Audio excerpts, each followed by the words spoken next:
think that you have a meaningful life that has a lot of freedom that a lot of people don't get, and it's not as if these things are not accessible, right? That's the part that infuriates me is when they talk about it like it's not accessible, and they sort of breed this hopelessness.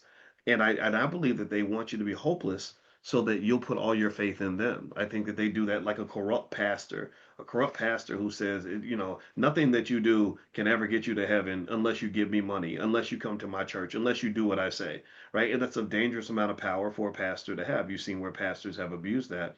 And I think that nobody abuses that power more than some of our false leaders and some of our politicians. So one of the things I really believe is that you got to lead yourself. So when we sort of talk about it as if it's an impossible task, I get kind of furious about that because I think that that is limiting. That's just a lie. It's a big old lie.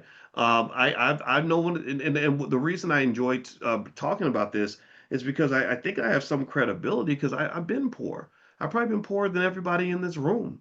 I didn't. My mama was 17. She had nothing when we were born. I mean, I had nothing when I came. Like we were broke. We were poor, poor, poor. If I showed you the house that I was born in, if I took you on a tour of my city of Louisville, I can't take you to the house I was born in because that neighborhood is too dangerous. That house is nasty and raggedy, and it's in a nasty, raggedy neighborhood. So stop talking to me about how rich people and professors don't know what it means to be poor. So what I want to understand is this: why are we listening to fake leaders and stupid politicians when you have your teachers right here in your community?